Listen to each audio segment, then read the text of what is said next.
Oke, share screen dulu sebentar nih.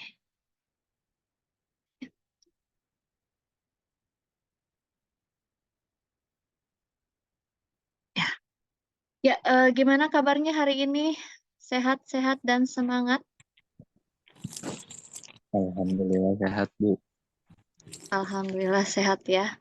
Sehat aja nggak cukup, kalian harus tetap semangat, oke? Ya, kumpulin lagi semangatnya.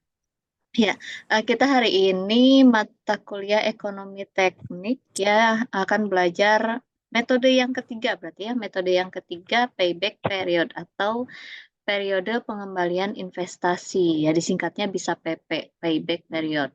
Kalau dari judulnya berarti kita ingin mengetahui berapa tahun sih modal kita tuh akan kembali. Itu intinya di payback period. Sebelum dimulai, marilah kita siapkan lagi gelas kosongnya ya, siapkan lagi semangatnya untuk mau belajar untuk mengikuti materi yang akan kita sama-sama pelajari hari ini. Disiapkan lagi gelas kosongnya, jangan sampai ada yang bocor ya. Jadi fokus dulu nih. Selama Insya Allah lah kita nggak akan sampai sejam ya. Sejam untuk belajar tentang payback period. Materinya sedikit. Ya, sebelum dimulai minta dipimpin doa supaya perkuliahan kita berjalan lancar.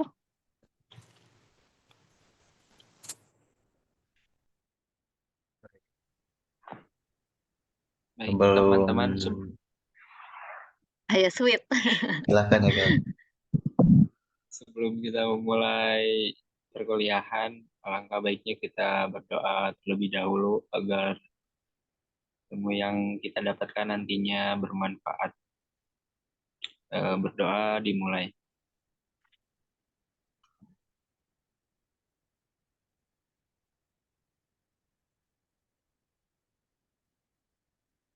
Berdoa selesai. Ya Allah ya Rabbal Alamin. Ya, terima kasih Kang Hegel dan Raifal ya tadi ya. Rebutan nih tumben. Biasanya lempar-lemparan gitu dong. Oke, mengingatkan kembali ya mengisi presensi pada litera, konfirmasi kehadiran dosen dan juga konfirmasi kesesuaian dengan RPS ya. Silakan untuk presensi teman-teman jangan lupa di litera.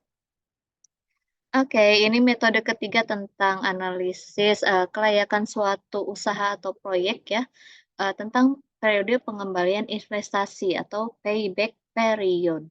Ini tidak akan lama sih ya. Metode pengembalian investasi. Oke.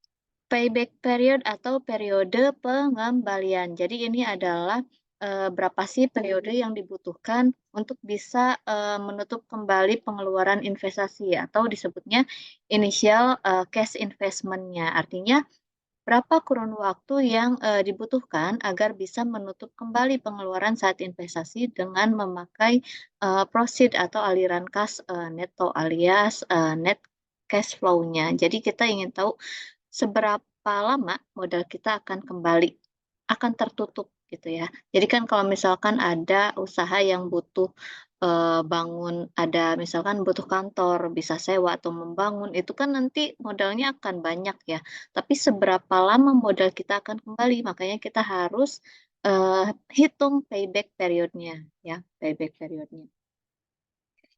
Jangka waktu yang dibutuhkan supaya dana investasi yang masuk ke dalam kegiatan investasi bisa didapatkan kembali secara utuh. Oke.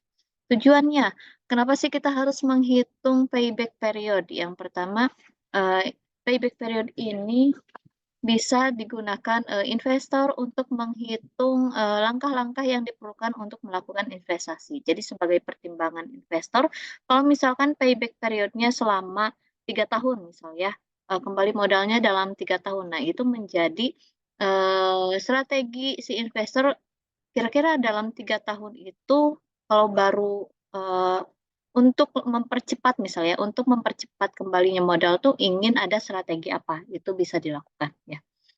Atau dirasa sudah cukup, oh oke lah kalau cuma 3 tahun pengembalian modalnya mah, saya bisa investasi lebih banyak lagi misal ya. Jadi itu. Yang kedua untuk mengetahui periode investasi dan kapan akan terjadi kondisi break even point ya. Break even point itu titik impasnya tuh di tahun keberapa. Nah, berapa lama investor harus membiayai proyek dan kapan manfaat akan diperoleh oleh investor. Biasanya ini akan menjadi pertimbangan investor nih. Kalau misalkan payback periodnya lebih cepat gitu ya, itu akan berarti lebih cepat juga si investor mendapatkan benefitnya atau manfaatnya. Ya. Jika periode pengembalian lebih cepat dari waktu yang ditentukan, ya, maka berarti layak diterima untuk investasi.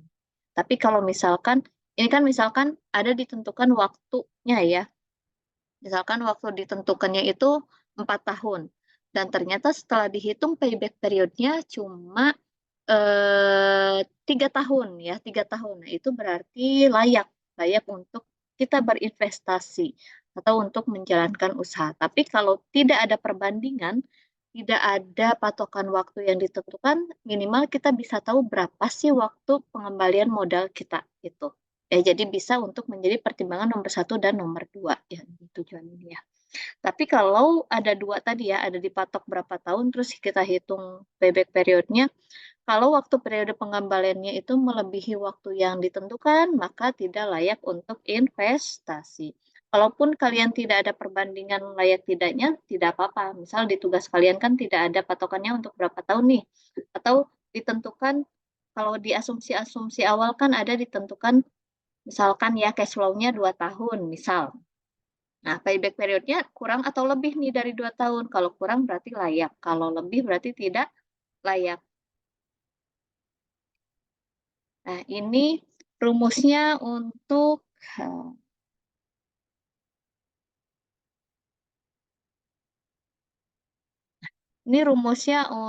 kalau arus kas per tahunnya jumlahnya itu sama ya. Pakainya tinggal ya jumlah investasinya atau jumlah modalnya berapa dibagi dengan kas masuk bersih per tahun. Berarti kas masuk bersih per tahun tuh apa tuh?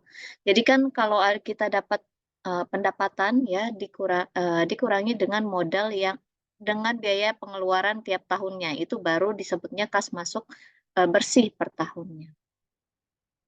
Ini keputusan investasinya, jika payback period kurang dari N yang ditentukan maka layak, jika lebih maka tidak layak. Contohnya, misalkan ada usulan proyek investasinya sebesar 450 juta ya. Umurnya diperkirakan 5 tahun tanpa nilai sisa, berarti tidak ada nilai future-nya. Arus kas bersih per tahunnya yang dihasilkan adalah 150 juta per tahun. Nah, tentukan periode pengembalian proyek investasi tersebut. Berarti di sini diketahui investasinya atau modalnya adalah 450 juta tanpa nilai sisa ya. Arus kas bersihnya 150 juta. N-nya 5 tahun. Yang ditanyakan berapa sih periode pengembaliannya? Karena tadi arus kasnya itu sama, maka kita gunakan yang rumus ini, investasi dibagi kas masuk bersih per tahunnya. Jadi tinggal kita bagi sebetulnya ya.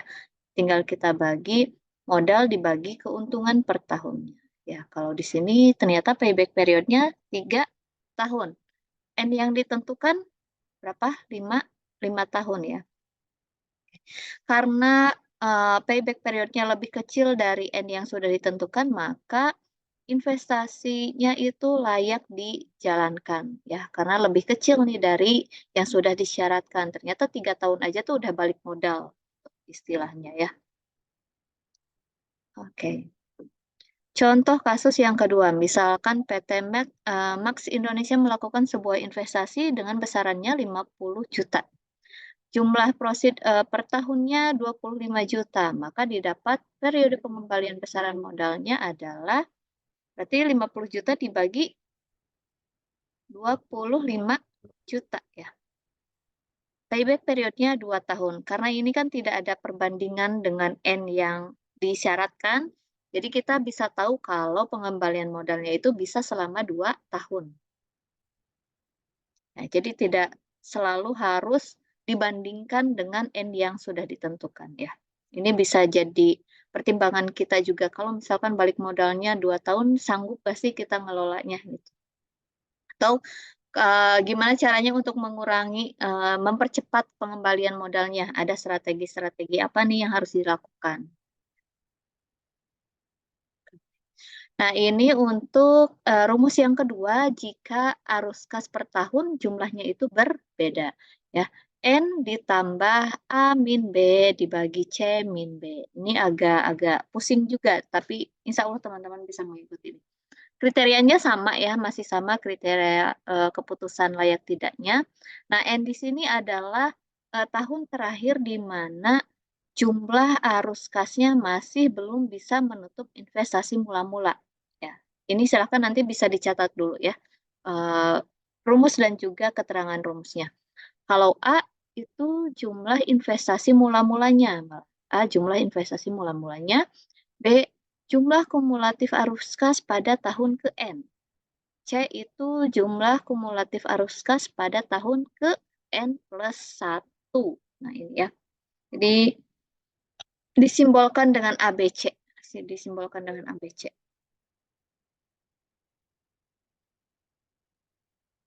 Udah dicatat? Boleh di next? Atau masih dicatat?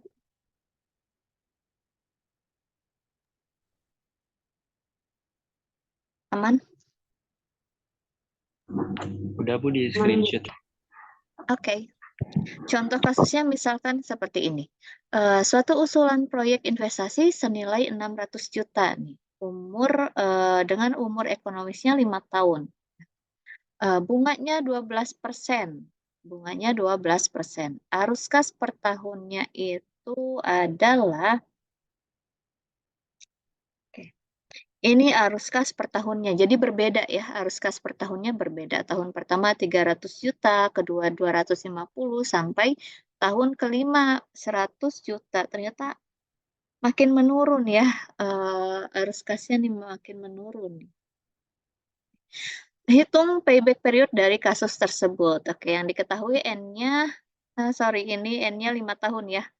N-nya 5 tahun, terus I-nya 12%, A-nya 600 juta ya. Karena A itu adalah, tadi apa?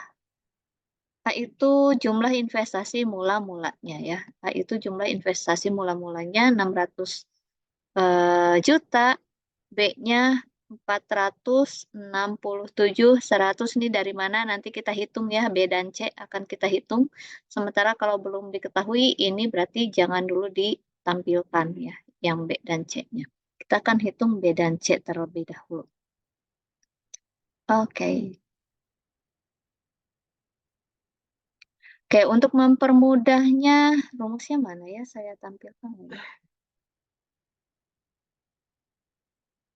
Oke.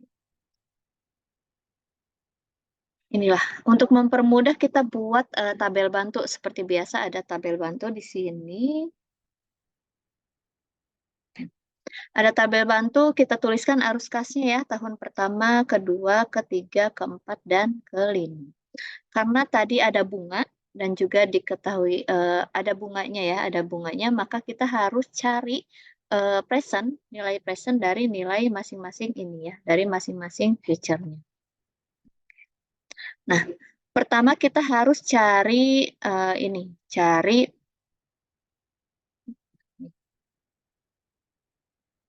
nih ya. Kita cari N-nya dulu nih. N-nya tadi, N di sini 2 tahun itu dari mana ya? N di sini itu, tadi N yang disyaratkan 5 tahun. Mana sih pennya? Sebentar. Oke. Nah, kok nggak bisa ya? Kenapa nih?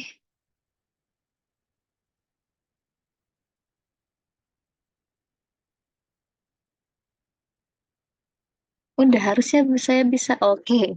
Oke, aman. N-nya 2 tahun ya. N-nya 2 tahun itu dari ini. Kalau kita harus jumlahkan ya, jumlahkan arus kas pertama dan kedua. Kalau kita jumlahkan arus kas pertama dan kedua, itu ternyata jumlahnya berapa? 300 tambah 250 jumlahnya berapa? 550. 550 ya. 550. Modal awal kita berapa? 600. Modal awal kita 600. Nah, ini N-nya kenapa 2 di sini? Karena ini adalah kurang dari modal yang sudah dikeluarkan. Tapi kalau maka N-nya 2, karena di tahun kedua ini arus kasnya kurang dari modal yang modal mula-mulanya. Tapi kalau misalkan kita jumlahkan tahun pertama, tahun kedua, dan ketiga ya, misal kita jumlahkan nih, jumlahnya masih 575 misal ya. 575 kan masih kurang dari 600. Maka N-nya kita tulis di sini N-nya 3. Jadi kalian jumlahkan dulu arus kasnya nih di tahun keberapa yang jumlahnya itu masih kurang dari modal mulanya gitu ya. Jadi itu yang disebut dengan N-nya. Kenapa di sini N-nya adalah 2. Nah, untuk menghitung yang kedua itu kita hitung nilai present dari masing-masing yang sudah diketahui. Ya, yang ini kita akan hitung masing-masing. Caranya seperti biasa ya. F ya, F paper F, ini ya, N-nya, I-nya 12% dan N-nya masing-masing dituliskan tahun ke-1, tahun kedua, ketiga, keempat, dan kelima. Kita hitung yang pertama dulu. F-nya future-nya berapa nih? Arus kasnya kan 300.000 ya. Arus kasnya 300.000 nih.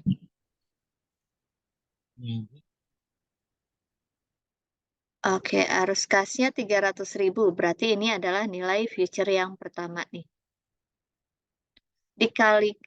Terus kalian cari di paper F untuk 12% dan N-nya 1. Kalau dicari nilainya sekian ya. Jadi tinggal dikalikan. Nah, untuk jumlahnya adalah sekian.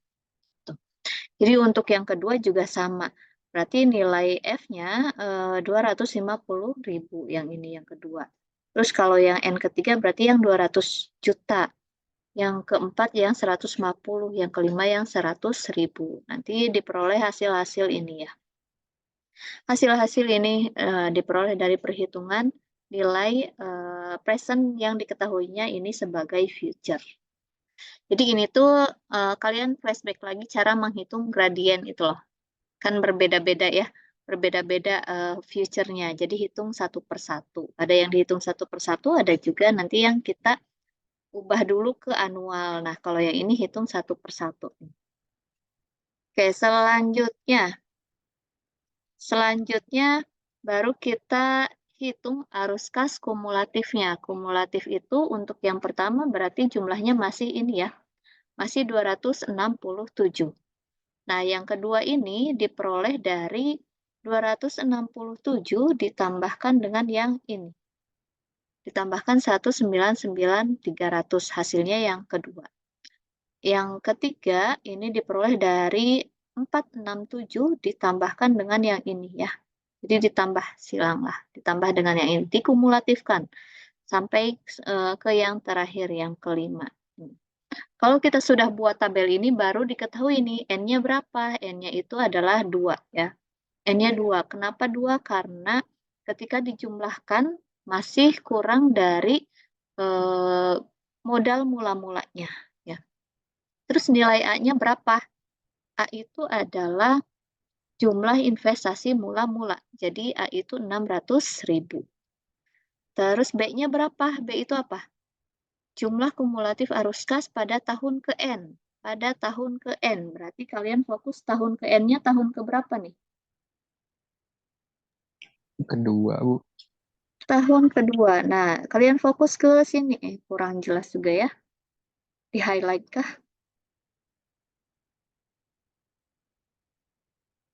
Oke. Kalian fokus ke yang tahun kedua ini. Ini sebagai N-nya ya, tahun ke N-nya. Ini N. Berarti di sini adalah B-nya jumlah kumulatif arus kas pada tahun ke N. Berarti yang mana? Yang 199 apa yang 467? 467. Karena jumlah kumulatifnya ya pada tahun ke N. Kalau C, jumlah kumulatif arus kas pada tahun N plus 1. N+1 berarti yang mana? Tahun ke mana nih? Tahun ke berapa? Ketiga, Bu.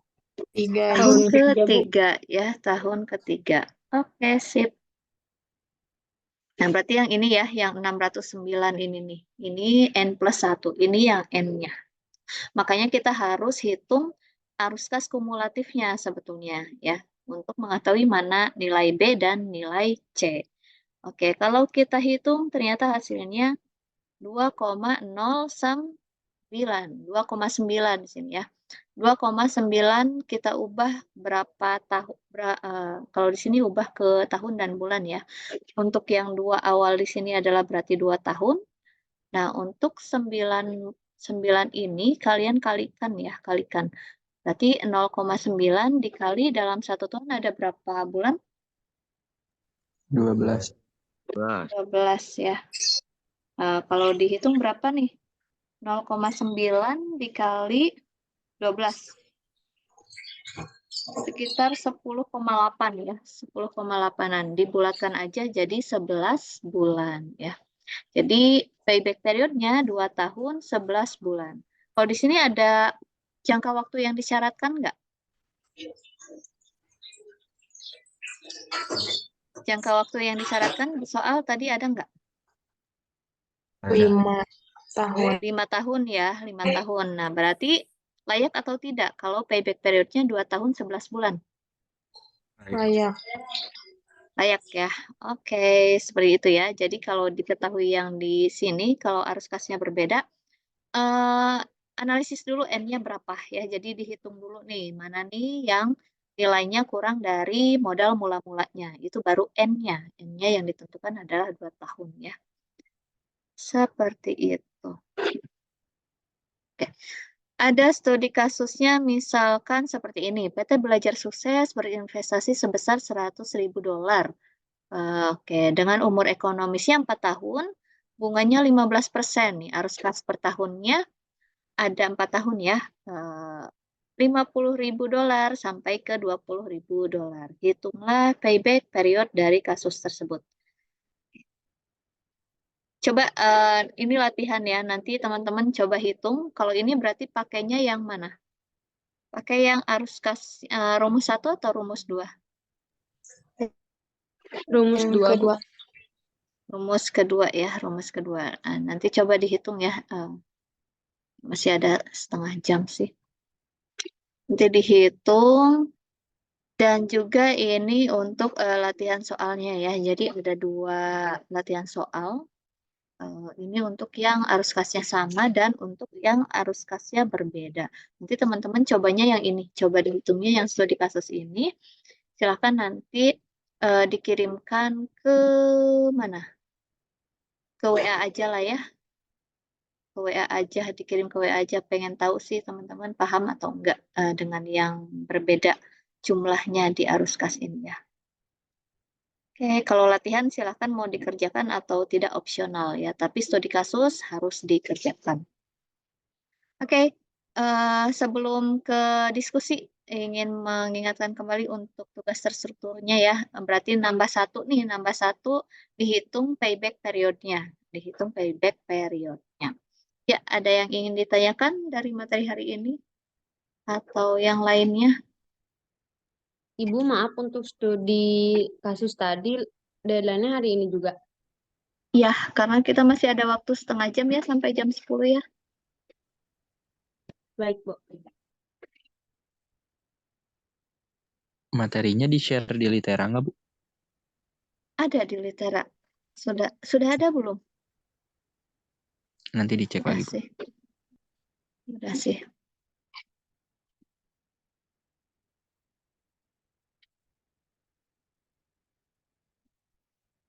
Oke, kayaknya aman sih ya. Tadi yang saya takutkan agak sulit di yang arus kas yang berbeda sih, tapi insya Allah aman lah ya, karena masih pagi, masih on.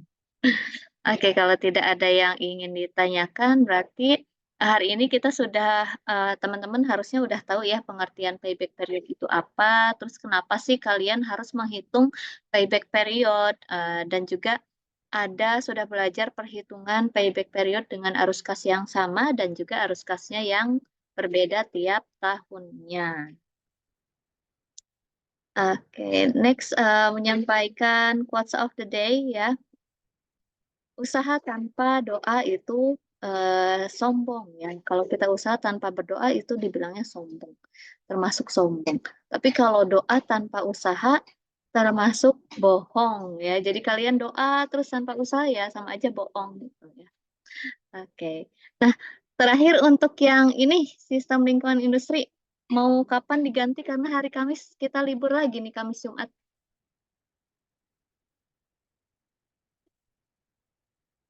Kelas A mau kapan? Rabu sih, Rabu saya oke free, boleh.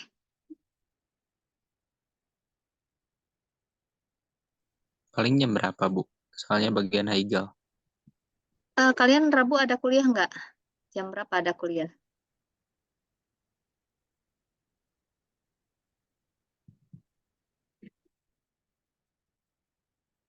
Rabu ada kuliah siapa? Ada Bu Noneng, Bu, jam 1. Bu Neneng jam 1, berarti jam 10 masih kosong ya? Jam 10 lagi aja ya. Saya sama Raipal nggak bisa, Bu.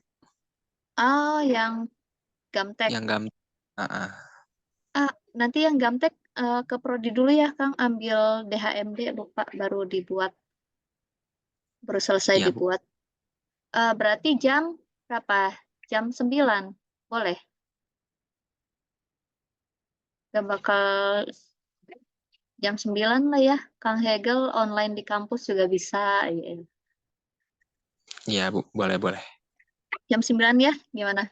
Yang lain? Boleh, Bu. Boleh, Bu. Oke, jam 9 ya. Oke, terima kasih teman-teman. Ada yang ingin ditanyakan dulu? Yang Nelly lupa tuh, Nel nggak ke record penyimpanannya. Aduh penuh kemarin, sorry Teh Nelly. Oke, kalau tidak ada yang ingin disampaikan, kita akhiri perkuliahan hari ini. Terima kasih teman-teman semuanya. Semoga sehat selalu, selamat beraktivitas kembali. Jangan lupa dikerjakan yang studi kasusnya ya. Ya, Assalamualaikum warahmatullahi wabarakatuh. Waalaikumsalam warahmatullahi wabarakatuh. Waalaikumsalam.